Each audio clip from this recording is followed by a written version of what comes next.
Cool. So, hello guys, and welcome to another episode of We Talk with Franchisees from various divisions. With me is Rory Green from the Jim's Mowing division. And Rory, if you don't follow him, he's very active on Instagram and YouTube and various things like that. And I watch his content quite a bit, and it's fantastic. And he provides some great personality and no BS advice regarding the Jim's Mowing franchise itself, and plus the services itself within the Jim's Mowing franchise. So, Rory, thanks for your time today.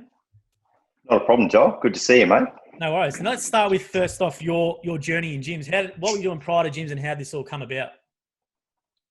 Oh, okay. So previous to gyms, the last role that I was in was a area manager role in the tire industry, and we moved over to Queensland. My wife, my son, and I knew I wanted to have my own business. I didn't know exactly what it was, but I knew I wanted to run something, and I was tired of hitting KPIs and working for someone else and ticking all the boxes. And did a bit of research and stumbled across gyms. It was pretty straightforward pretty quickly to me which division I was going to get into, but because I love being outside and I love mowing and gardening and stuff like that. So it was I kind of fell into it though. I was just online, just searching, and came across it on YouTube, saw some testimonials, and away we went. Now, did you research many brands, or was it just the Jim's Mowing one that stuck out for you? No, I did, and it's pretty easy to go with gyms when you do a bit of research into some of the other franchise groups. I knew I wanted to join a franchise group just because, being the first business I was going to have and run, I wanted to make sure it was I was going to get some help and support along the way. I looked into a couple of the other guys like VIP and I can't even remember the other one, a local one here called Andrew's Mowing Service. Oops. And gyms just stood out head and shoulders above the rest, so I jumped on board. Now, who is your franchisor? Is it the same franchisor as what you started with? Yeah, it is. Yeah, Brendan Raggett. Brendan Raggett, good fella. Yeah, good bloke. Yeah. Yeah. So that's Kiwi, but you can't hold that against him. Now, something you said that I think is really, really smart and important is that it's your first business, and you said you want to use the franchise for your first business, whereas a lot of other people go, why pay fees? Do it yourself, do a few letterbox drops, and away you go. And I watched your content online where you talk similar about that sort of stuff. So maybe do you want to go into a bit of detail about that pros and cons of maybe starting as an independent for your first business as opposed to using the franchise to help leverage yourself into your first business better? Yeah, well, I mean, I'm sure the independent model works for a lot of people, especially if you're in an area where you've grown up in the area and you've got a lot of contacts, a lot of family and friends in the area. You can leverage that into starting out as an independent, but it's a lot of work if you're new to the area, especially new to the state, and you don't know anyone other than your immediate family. The support you get initially makes it so much easier. Like exactly what you said, if you were starting out, you'd have to do all your own marketing and real marketing if you wanted to get a real client base and a real brand in the area.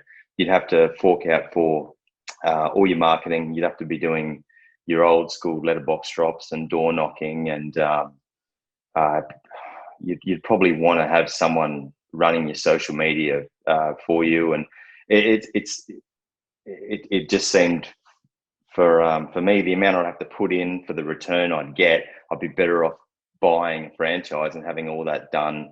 Not all of it, but having a majority of that stuff done for me. Do you find along with that the people support. seem to think that they say, because I do a lot of the advertising for inquiries, right? So I see all the time, why pay fees, why make Jim rich, whatever. Go do it yourself. And they literally say, do a couple of letterbox drops and don't pay Jim any fees, and away you go. Like, do you find it surprising Away you go. that people have that? That's what they say. Do you find it surprising but that's sort of a general consensus, let's say with franchising in general, in regards to that? Yeah, look, I mean, I tell everyone that asks me that they always follow up. The first question is, what do you do? The second question is, what about the fees? what are the fees like? And so I would spend more money on a monthly basis on marketing myself out of my own pocket than I pay for fees on a monthly basis. And that covers everything, including my leads, individual lead fees that come through on that invoice that I get monthly. I'd spend probably 1.5 to twice that on my own marketing, and I'd still be building the brand 2.5 years in to a point where you're not going to have anywhere near the footprint or the brand recognition than you get with gyms. It's really a no-brainer for me, but everyone's different. Some people want to go down the independent route, and that's cool. Yeah, and I can understand the sort of franchising in general at the moment, unfortunately, for the last couple of years, because of the more retail-based ones where there's been a lot of horror stories, let's say Domino's Pizza or something, and they run a current affair or today tonight piece, franchising in general. And, it unfortunately gets lumped in all in the one sort of space, because that's the question we always see, why pay fees? But as you said, when you work it out to actually what you should be doing as an independent business with a website, let's say social media, PPC, these type of things, compared to with your weekly, if you work out weekly or monthly fee, the far cheaper option is doing what you're doing. Yeah, for sure. And the difference between Jim's group model franchise and I'm pretty sure most of the other ones is we don't give a percentage of our profits to Jim. We have a set fee. I'm not talking just within the mowing or the service-based industry. Domino's and Subways and Boosts and all these guys, they give a percentage. So the more money in what they make, the more money they're giving away to their franchisor or their head of their division. Whereas we just got that set fee. Now, was it something, when you moved to Queensland, was it something where you took up a job there, then decided to do this because of your young family, or was it something where you moved there totally new to start a business from scratch? How'd that come about? So I took a job and lied to them and told them I was going to hang around for a long time. No, I told them I come over here and I just started working in a wattle paint shop as the assistant manager. I took a step back from what I was doing, but I knew I was on my way out from being employed for working for someone else. So I just took that on for a while I did the research and gathered all the information. And then in the last 6 months, I started accumulating all the tools I needed for the business, and just use the job that I got as a stepping stone into working for myself. And how was the first week? Do you recall the first week of the franchise itself? Have you heard this story about the trailer axle? I watched a bit of yours, but I haven't heard about the trailer axle. So go for it. So on my first day, I went out to a job for a young university student that had she was renting a place, and it was so overgrown. It was probably about 1/2 acre of grass and palm trees. So the grass was like waist height, and the palm fronds were all like underneath all this grass. So I spent all day there cleaning up palm fronds and just whippersnipping or grass cutting the grass down to a manageable height. Anyway, I filled up the trailer. I was on my way home, had a really good profit out of that. I called my wife and I was like, I'm on the way home, babe. Awesome day, great first day. I hung up the phone, I turned out of their street, and my axle snapped on my trailer, and the passenger side tire just started overtaking me. and I got a tow truck come and got me, got the trailer fixed up and on the road the next day. But while I was standing there, I was like, oh no, I'm going to have to go back and work for someone else. This is going to cost a fortune. I'm screwed. But got it fixed. Had to have one day off, hit the road the following day, and haven't looked back. but it was an interesting first week. What a way to start. I know we've had another franchisee called Dan Cahill, and there was a video online of him when he went to turn and he flipped and the ride-on come flying out the road in his first 2 weeks, but now he's flying as well. So spewing. maybe those incidences in the early days, it's going to bigger and better things. Yeah, man. Struggle breeds greatness. Absolutely. Now with your business itself at the moment, how long have you been currently going for? 2.5 years. 2.5 years. Started in May 2018. Which is a great sort of milestone, because you've just done the first year, which is your first 12 months, got through that. And now you're sort of in a phase where you can sort of, really, let's say, focus on building your business or whatever. Yeah. Yeah. So what are your plans for that? So it was only a couple of weeks ago I spoke to Brendan, my franchisor, about doing a split. So we're looking at doing our first split for the business, which for the people that don't know, is just selling off a portion of my clients and territory to condense the area. I've moved out of the territory that I was in, so we're going to sell off that territory, sell off 20 or 30 clients there, and move further out to where we are now. And I'll just keep doing that every sort of I'd say 18 to 24 months. And do it that way. I don't really feel like at this stage I want to get employees and grow that way. I think I'd rather just keep splitting off the business and make a nice tidy little profit every couple of years. That's a good point, actually, because you have some in the latter camp who want to put on employees and scale up and then keep taking leads to get those business that way, or you can do the sole operator, but you can keep building up clients and then selling them off if that's what you prefer. You don't want to keep dealing with employees or subcontractors. Dude, I've been an employee. I've been a young employee. I know what sick days are, and time. No. Yeah, so with splits, is it something with the customers? Do you want to maybe go into that? Is it, how do you pick what customers for the split? Is it just purely location based for you, or how are you doing? Yeah, it's location based for me. So my territory is Peregian Beach. And I'm just going to take that, and there's another suburb which is just nearby as well. I'm just going to take all those clients and do a split with those. Just purely location, yeah. And what about the training? Did you come to the gyms? You would have come to Gyms HQ for the training itself. Do you remember that experience much? Yeah, I do. It was good. What I remember the most was the days. I can't remember if it was the 2 or 3 days. I think it was the 3 days dedicated with just the mowing guys. Yeah. That was where we got a lot of hands-on experience on repairs and maintenance, plant and weed identification, quoting, hanging out with all the guys, and listening to Mike Davenport waffle on up there for. No, he's a good bloke. Loves it, Mike. He's missing at the moment, big time. Oh, bet he is. Bet he is. Yeah, Mike, Des does I think Des would have done the horticulture. Yeah, Ben Ward, who does quoting and stuff like that. I can't remember who did the trailer session with Jason. Maybe would have done the equipment. Yeah, I can't remember. My biggest the benefit I got the most out of it was definitely Des coming in and going through being a qualified horticulturalist. He helped us out no end, I think. Yeah. Have you done the course yet, or is it something you've added to your business, the horticultural certificate, or? No. And look, I do minimum garden work, mainly trimming and hedging and stuff like that. But I haven't had a need for it. No. And what about the gyms group training itself? The 3 days. Did you know there was a gym first of all before coming down? I did. I didn't know that.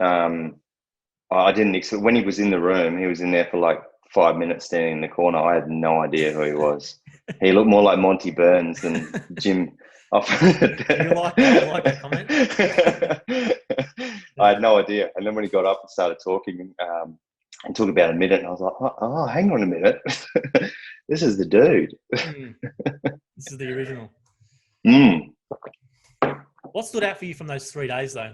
So we obviously got the mowing lunch, which is fantastic as well, but the 3 days itself, which is a bit of a crash course in the ethos and the business. What stood out the question for the 3 days from those sessions? I think talking to, I can't remember all the trainers' names. I'm shocking like that. But one of the ladies came in and did a lot on accounting and bookkeeping. Would have been which Nicole, was maybe, I think, or someone else. yeah, Yeah. Which was my weak suit when it comes to the business. And I took away a lot from there. I was just taking notes for, I think she was up there for a good couple of hours, one whole session between like breakfast and lunch. And I was just writing everything down. I actually recorded most of it on my phone as well. Now with your, so first week back up, you leave the training, you go back up.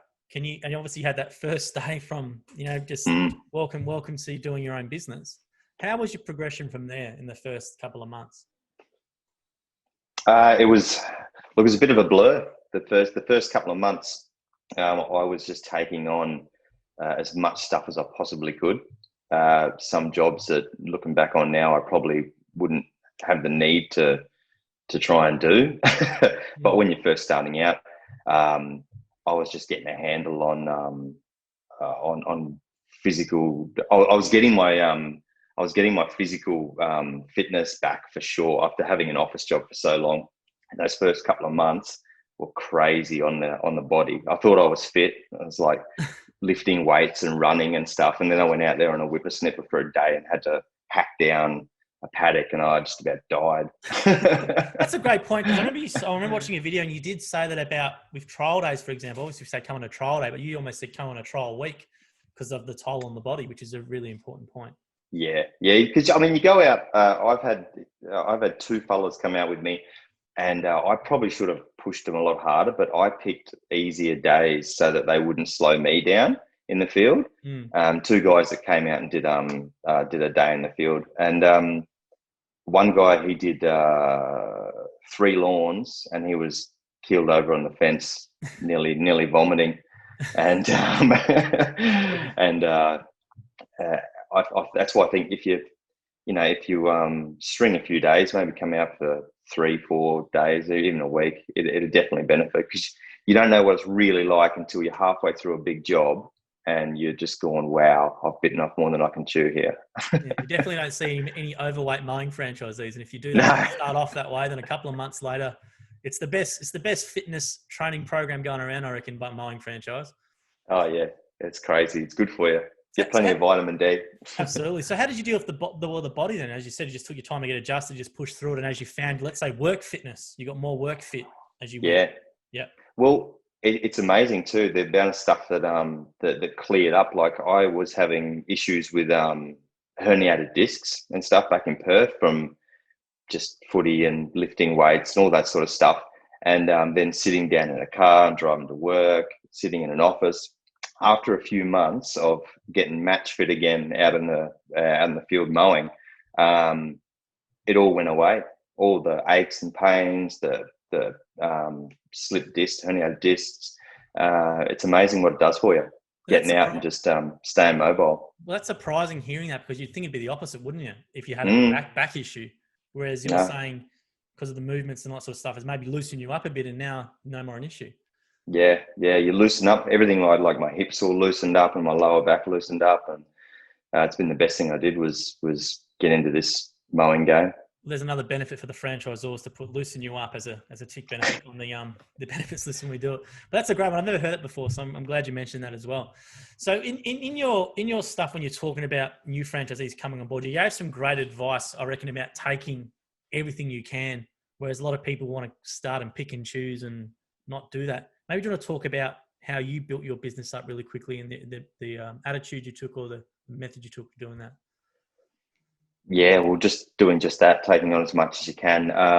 I probably, looking back on it, probably underquoted a bit on my initial work, but it was done on purpose to get the foot in the door and get as much work as you possibly can. When you hear about, I've had franchisees tell me that there's not enough work, and that they're getting all these leads, but they're just tire kickers and blah blah blah. You've got to want to work in this industry. You've got to like to get out there and get your sweat on, because it is hard work. It's hard yakka. So I just went, as hard as I could because I knew it was the middle of winter. It was start of winter when I started the business. So I figured while it's cooler in Queensland, take on as much as I can, get match fit, ready for summer. And then I'd have a client base big enough that I wouldn't have to take on all these big clearing jobs and things like that. But you got to get in. When you're starting out early, any new franchisee that's looking at this and getting into this industry, you got to be willing to hit the ground running. And maybe you want to explain the role of the franchisor. So a lot of people outside of gyms won't know what the term franchisor means, but do you want to maybe explain a bit what your franchisor is and what he does for you? Yeah. So Brendan is my franchisor. He's a great bloke. Definitely like a mentor, a teacher. Most franchisors have been franchisees, so they know, they know what you go through on a daily basis. So you just lean on them like you would any sort of mentor. That's how I look at it anyway. And any support you need for doing anything with the business, like selling a split that I'm doing, looking at purchasing more territory, any queries you got, franchisor should be able to answer them for you and help you out as best they can. And one thing I want to talk about quickly about, you said you had your like for gardening and like for mowing and stuff before. What about this skills? Was there any other job you came across that you weren't sure about? How'd you go about tackling that? Yeah. I hadn't had much experience in landscaping.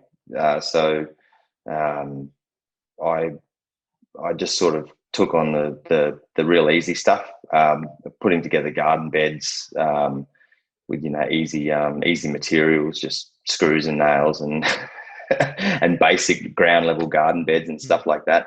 But I think the best thing you can do is talk to other franchisees that have got more experience than you do. And even I haven't had to do it yet, but a couple of guys have hit me up and said, they'll split a job with you if you come across something that you can't do, and you've got a franchisee in the area that's got more experience than you do at, say, landscaping or turf laying or artificial turf or something like that. Give them a buzz, see if they want to come and help you out on a job, and work out a split of the profits that works for both of you, and you can learn on the job then as well. And what about meetings as well? Have you been attending those when they've been on? Yeah, just the Zoom ones recently. Zoom ones, yeah. But yeah, no, it's good. We went to a pub. Can't remember which one it was, like a bowls club, and had a meeting at Brendan's local footy club, sausage sizzle, meet all the boys, have a chat, talk about all the terrible customers that we've got and all that sort of stuff. Have a whinge. Yeah. But I was going to say, so as a sole operator, what's some tips for franchisees in the field, just for local business owners? Are you someone you consume a lot of podcasts, or do you listen to audiobooks, or how do you mentally stimulate yourself, maybe, let's say, during the day? The best thing about the mowing, doing mowing for a living, is you got these in all day. I listen to way too much Joe Rogan. I'm starting to believe in aliens. Power of DMT, yeah, exactly. Oh, yeah.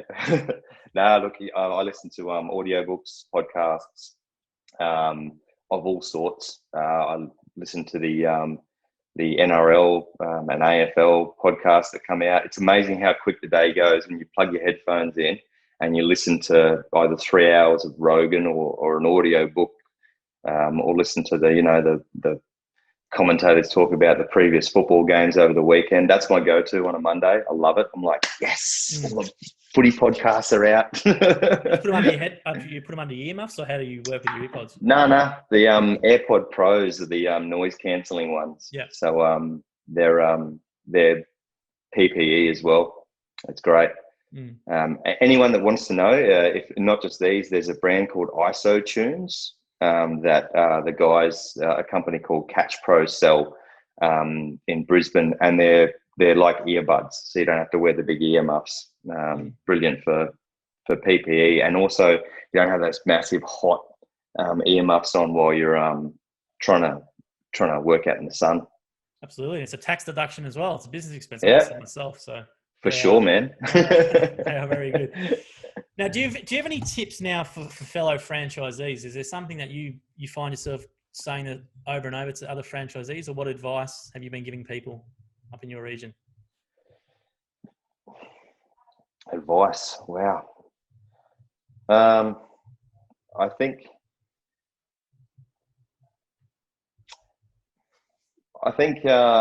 for new, what we just talked about before, maybe for new franchisees,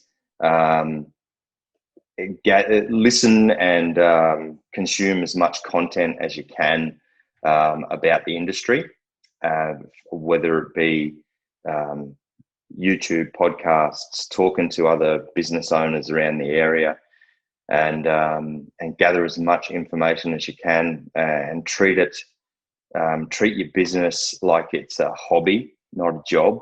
Like when I say hobby, I mean like you grow to love something. The more you immerse yourself in it, the more you love it, and the more. I mean, let's face it, we get to look at the toys we get to ride around on and play with on a daily basis. I love it. I'm buying a new mower at the moment.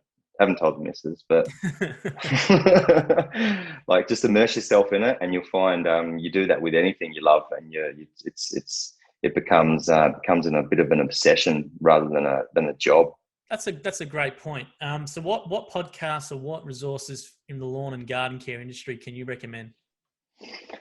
Definitely the Ask Jim. Wasn't set up at all. Nah, look, I love listening to a bloke in Canada called Julio Tomei, and it's lawn care business success. Okay, yeah, he's got a good one. Yeah, he does. Yep. It's a good one. I went right back and listened to his earlier episodes. He was a Jim back in the day. He did go independent, but that was after, I don't know, years and years as a Jim there. But he's got some really good information. I also on YouTube and Instagram, I follow Martin Saifidi in the Central Coast, who's has a business is called Mowing and Growing, and the same deal. He's got heaps of good information. The problem with a lot of these guys though is they wind up becoming ambassadors. They just try and flog your stuff. Yeah. So just listen to experienced business owners. That's what I do. I'm thinking that it's a good point, though, immersing yourself in something where you might develop more of a passion as you go, rather than just seeing it as, I'm just going to rock up and I want to make this dollar figure per week, and that's it, and that's the only way you think about it. You can really, there's so much stuff online where you can, especially in lawn and garden care, if you go to YouTube, there's so much good stuff in America as well, with various videos in Australia as well. But I think immersing yourself into it to get a passion for it's a really good point. I don't know if a lot of people really do that sometimes. No, and you can do it in a service-based industry like we are, whether it's your dog washing, your antennas, or whatever it is. It's cool stuff that we get to do. It's not like we bought a franchise and we're sitting behind a counter making subway artistry. What do they call them? Sandwich artists. Sandwich artists, yeah. Yeah. I think from doing these with people, the passion really does come through. I've done it with Aaron from Jim's Antennas and dog grooming franchisees. You don't need to talk to them about passion. They all love what they do. And I think developing a passion or developing a love for what you do is something that can be done as well. I think it's a really good point. And immersing yourself in the industry, so with all the machinery, for example, what are you running at the moment with machinery? So I've got the standard setup for push mowing. I've got a 21-inch Honda HRU 216. That's a self-propelled one. Yeah. Yep. The standard one that's on display at the training center there. It's a good one, that one. Yeah. Yeah. Oh, it's the industry standard. I'm pretty sure. A few people are getting different ones, but I run a Bush Ranger whippersnapper, a brush cutter, whatever you want to call it, my hand tools consist of a hedge trimmer, hand blower, you know, um, the basic mowing setup for residential mowing, which is what you want when you're first getting started. Just that'll do you. A mower, a whippersnapper, a blower, and you're away. But then you get the fun stuff. I've got a Toro 60-inch Z Master 6000. 25k an hour it goes, Joel. That's pretty fast. That's pretty fast. I'm picking up a new Toro 30-inch self-propelled mower as well in the next week or so, and they're all fun, you know, especially the ride on. It's awesome. And if you be smart about it, you get a zero turn. Don't get like a lawn tractor one with a steering wheel and stuff. It's all about profitability, getting in and out of the job as fast as you can. So I bought the biggest mower that I could possibly get. After starting with a 42-inch, I had all the same clients, 42-inch Hustler mower.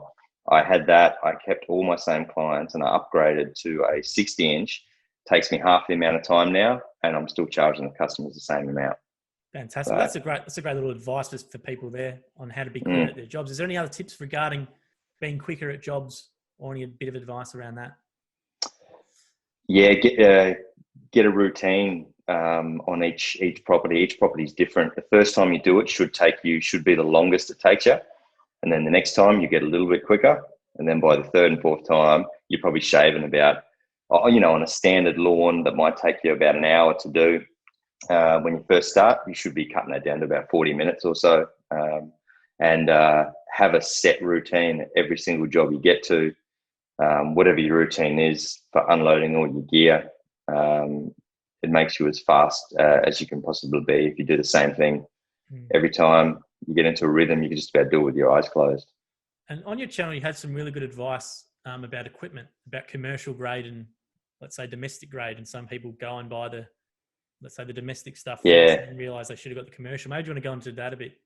Yeah, don't stuff around with residential or homeowner equipment. It's just not worth it. You pay half the price, it won't even last half as long. It'll get you sometimes only like a couple of weeks. What a lot of people forget, I think, is we're mowing 5 to 10 lawns a day, you know, whereas you'd be doing that over a few months if you were just doing your own lawn. So a lot of people buy residential stuff with cheap parts, and they just don't last. Pay the extra money, go into a proper mowing dealer that looks after contractors, and they'll point you in the right direction. Don't go into Bunnings. Steer clear of the whippersnapper aisle in Bunnings. It's a professional mower shop. And obviously they'll help you out. And most of them are franchisees themselves. You go into the still shops or whatever mower centre, they're either a local small business independent or they're a franchise, and they look after contractors. That's their bread and butter. Now I'm going to ask you a bit of a different question here. With customers and their house, and is there any, from a mowing business owner perspective, garden care business owner perspective, is there any advice or anything you can think of that you would love customers to know? When engaging someone to come and do their lawn, is there anything they should be specifically asking for, or from a customer's perspective, is there any advice you can give for them? Is there something that the customer should be asking? Yeah. So a lot of people, I don't know, I'll probably take myself with this. I would have no idea if I engaged a mowing and garden care franchisee to come around. So what should I expect from you guys when you rock up, or girls, when you come in my property? What's the process? Let us know if you've got a dog. Dog one, yeah. And pick up its dog poo. Dog poo. Dog poo's a good one, yes, because you guys will charge for it if no one picks up the dog poo, right? Yeah. That's it. And look, most people, if they're getting you to mow their lawns, they don't really want to be doing the other gardening stuff as well. So what you actually need done, if you're a client and you want mowing, if you want the lawn looked after on a yearly basis, we can do, fertilizing, weed control, mulching the garden beds, weed spraying or in garden beds.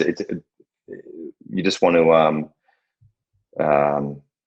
find out exactly I don't think the customer should have to ask for anything. I think the franchisee, you should be trying to sell your business and sell your expertise to them. So these are things that I think the franchisee needs to do. But find that out from the client. Find out exactly what they need done, and you'll find that what you've got in your head, there's probably more you can do for the client. You might be thinking, oh, I'm here for a regular mow, but they might want those hedges trimmed. They might want the weeds pulled, fertilization done, all that sort of stuff.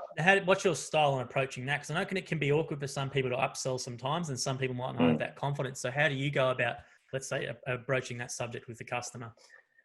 I find if you notice something, this is just a little trick that I do. If you notice something, don't jump onto it straight away. Say you see a hedge and it's getting a little bit overgrown. Leave it until the next visit, and if it's still like that, or it's getting they haven't done anything about it, then it makes it a lot easier to approach the customer, because you know that they're not getting around to it. They don't want to do it, and that's the approach that I take with anything. If I just notice little things, I'll see it, and then I'll leave it till the next time, see if it's still not done, and then 9 times out of 10 you're going to get that, and it's. If you're not comfortable, because you feel like you're trying to upsell, the old do you want fries with that thing from McDonald's? You word it like you're taking care of it for the customer. So, I just noticed the hedge out the front is a little overgrown. Do you want me to take care of that for you? I can just knock a bit off the top for you and do it every time I'm here if you like. We'd charge them whatever your price is, but always angle it so that you're looking after the client and you're doing them a favor, rather than trying to sell to them, the hard sell. That's a good approach on the second visit. So the first visit, you just do what they want, and then on the second visit, you can then start, as they know you can do the job and you sort of know them. Then you can sort of slowly drop hints like that if that's the way you want to go about it, and obviously always a written quote as well. Yeah, for sure. Yeah, always get a written quote. Even if you just give them to it verbally and they just want a verbal quote, you've got their details. Just flick it through. Just flick a quote through. It's save you so much headache. So much headache. Let's talk about the complaints process, which is quite controversial. Do we have to, Joel? I didn't check your record first. I should have had a look. No, I'm good. Actually, I've got a bone to pick. Okay, all right, we'll go for it. No, go ahead. No, so what's your rating? Do you know your star rating off the top of your head? I'm at 4.9, which is brilliant. Yeah, well, I think because it's 4.9, I'm pretty sure it's over 4.9, sort of 0.5. So it should just teeter over to 5, shouldn't it? I think you can get one removed every 6 months or something. I think there's something like that if you want to do that. Yeah, I've already onto that. I got Jim to do that about 6 months ago. I might have to have a look at it, actually. I might have one. Might be able to knock one off. Well, let's talk about your bone to pick with the complaints process then. What's your bone to pick with it? No, that was it. I was just having a joke. Oh, was that it? Okay. I keep getting 5 stars, and I keep going back and checking. It's still 4.9. Come on. Make sure you get those removed and email Jim at jims.net directly for it as well.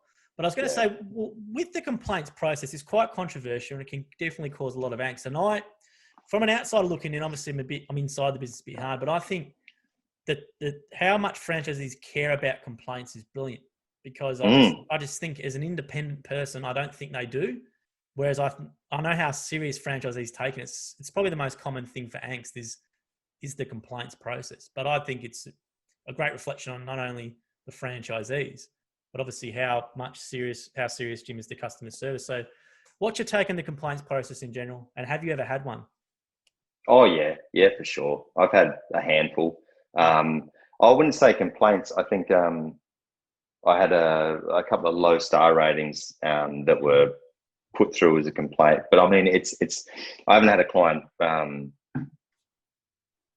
call me irate or anything like that, or call the call center. But I like the way it works. And I think the reason why independents don't, I think they would care as much if they saw it, if they had a process there where they could see how many unsatisfied clients they had, whereas we get it in front of us. We can see because the survey gets sent out, right?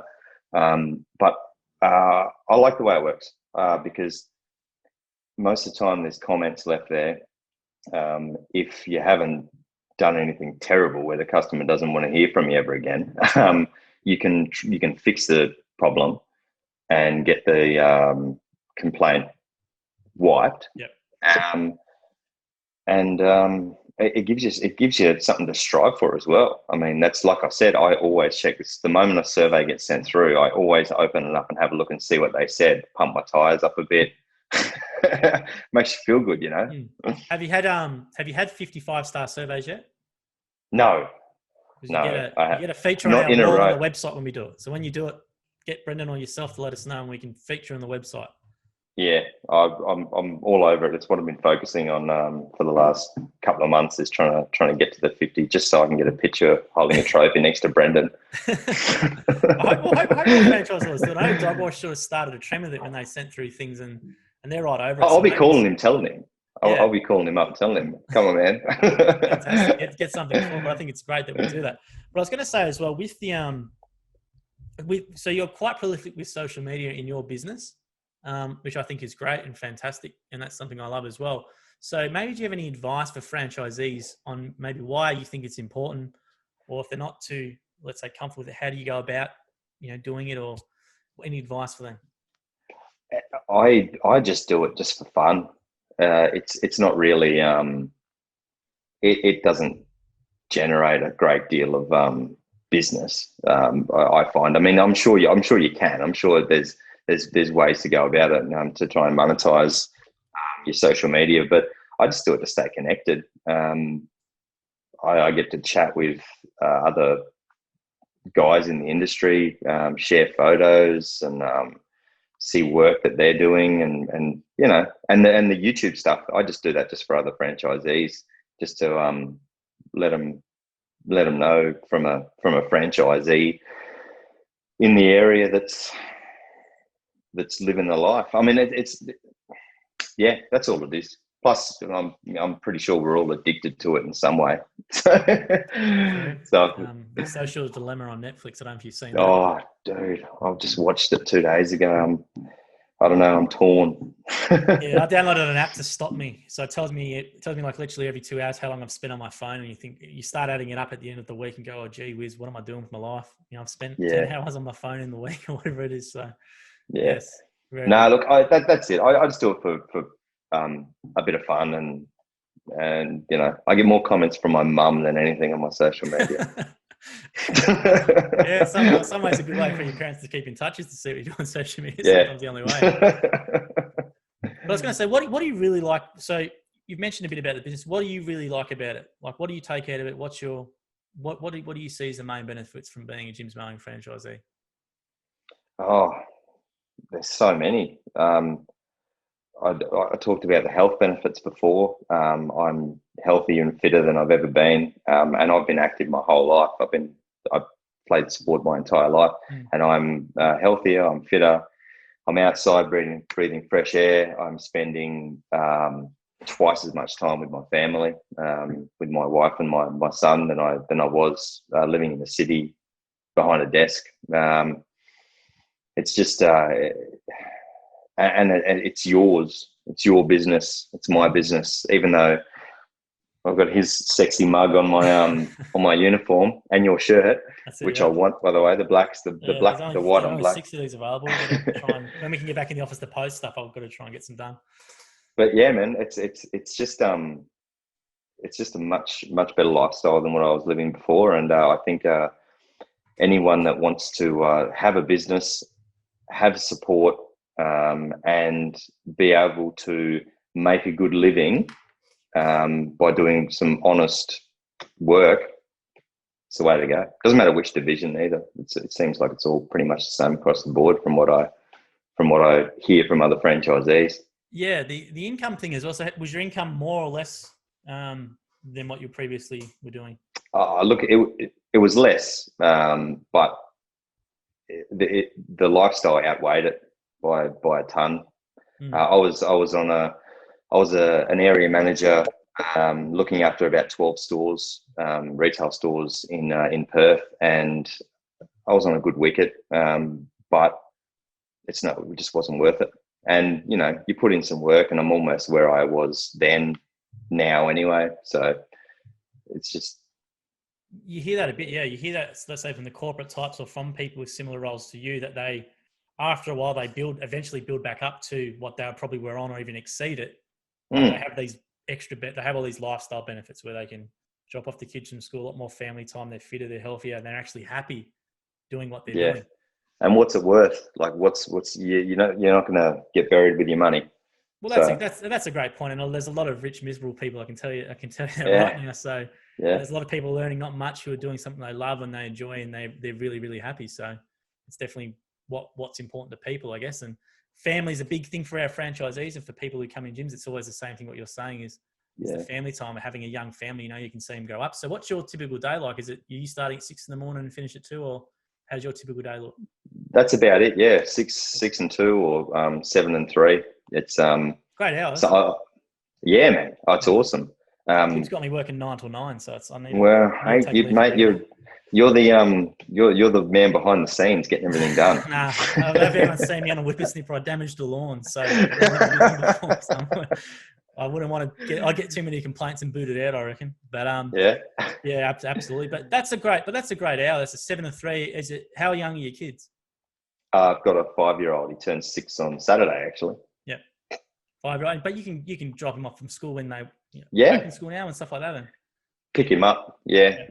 Wife does. I mean, majority of the time, my wife Gemma does pick up and drop off. But if I'm off early enough, I can swing by and grab him. I'm home. I get to see him in the afternoons and play in the yard, and you know, we've got a few hours of daylight left. Whereas the job before, I was getting home, the sun's down, you're pretty much, you know, you're rushing around, get home, have dinner, watch the news or whatever, and then you go to bed. It's not really much of a life. Yeah, no, that's a really good point. And I was going to say as well, with the as you said, the fitness thing, but you've got time for hobbies as well. So there's obviously things you like doing. I know there's a guitar in the background, and obviously you support the footy and stuff, and you mentioned gym before. So you've got time as well for yourself to do things you enjoy as well during the week. Yeah, definitely. It's great. I shoot archery. I've got a target out the back. I get home every afternoon pretty much and go down there and fire some arrows away and kick the footy and watch the footy, drink too many beers, you know, that stuff. Are you working 5 days a week, or what's your typical week? Yeah, 5. If I have to work, if you know, if we get rained out or something, I work a Saturday or a Sunday if I have to. But most of the time, I just stick to Monday to Friday. And what's your plans in the next coming year? As you said, you want to do some more splits, or splits is the next thing. Is there anything else you want to maybe work towards, or you're just happy doing what you're doing, having a great life doing what you're doing? These first few years, I'm happy just cruising along. Like I said, do the split, and then look at probably getting Gemma, my wife, out on the tools full time. She was in hospitality up until recently, as you know, with the whole the COVID thing that threw a spanner in the works. So she's going to come out, and she came out and did a whole day with me the other day, and her forearms she was like locking up, sitting on the couch. So it's going to take a while, but yeah, that's the plan. Turn it into a bit of a family business. That's great. And a lot of husband-wife teams that I've seen out there, which is, and it's great. You hear just positive things about it. So yeah. We do. I mean, you enjoy each other's company a lot more too, I think. Since I've started doing this, and when Gemma comes out on the road, you get to spend the day together in a sort of a work environment, but it's not, you know, it's not a real work environment. It's you're out there with your partner and get to be yourself, and you don't have to pay them. It's pretty good. Yeah, that's definitely good. Yeah, family labour, that's a big one with gyms with some of the franchisees. There's kids sometimes in school holidays, and there's wives and there's family members and stuff like that. Dads, father-in-laws and everything like that. So get them in there.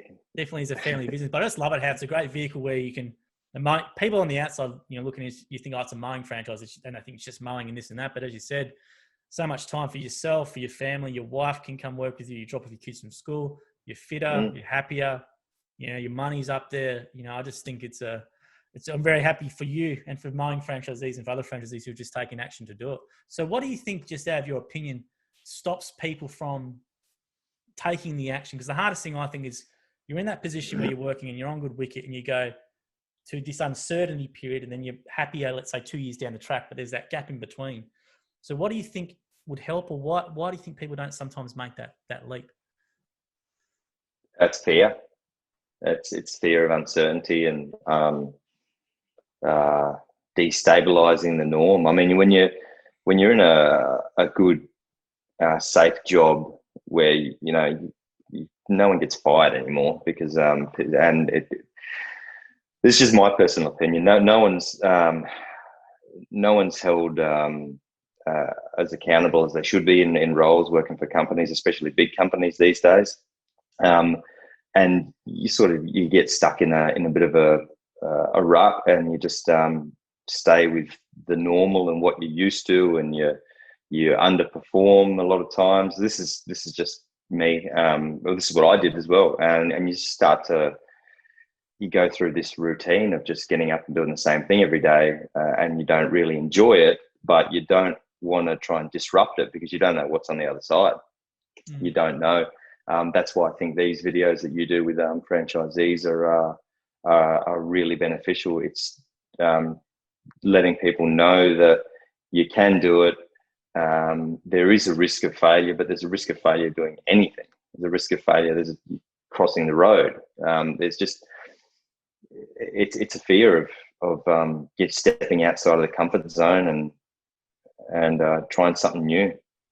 I think the comfort zone thing is, and then a year later you hear the same thing. I wish I did it sooner, and all that sort of stuff. And then it's not a set up thing, and that's why I like doing this sort of format, because it's clearly not something where you're reading off a script. It's just a chat, and then you're free to say whatever you want. And then we'll obviously put this up in a long format. So thanks for your time, Rory. We've nearly gone for an hour. Have we? Yeah, we've nearly gone for an hour. It's been great. Thank you. Sorry, I'll waffle on a bit there. No, it's good. And I recommend anyone. So, Roy, do you want to give out your handles for your YouTube channel and for your Instagram? Yeah, so it's Greens. Greens Lawn and Garden. And your YouTube channel is quite good.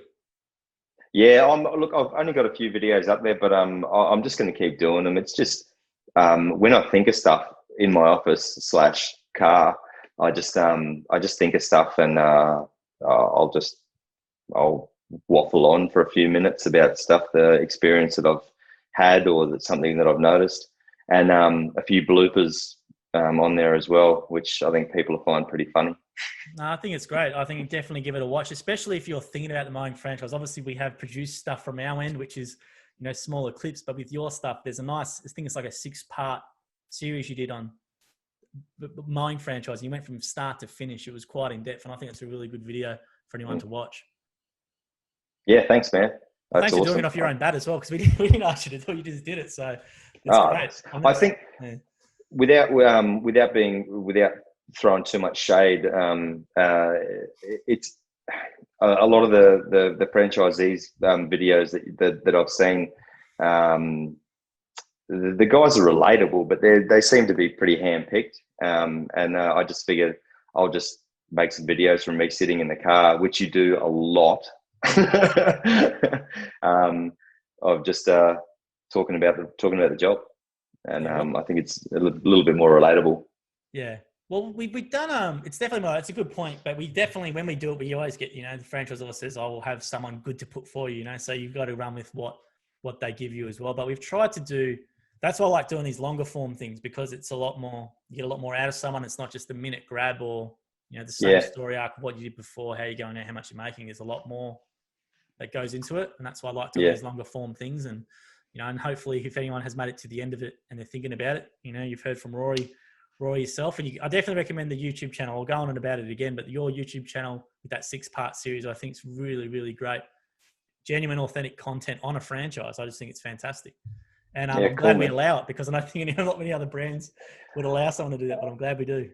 An old boss once told me you're better off to beg for forgiveness than ask for permission. It's funny. I had an old boss. I'll name him. He had in insurance, said the same thing. He says, "Ask for forgiveness later. Just do it." Yeah.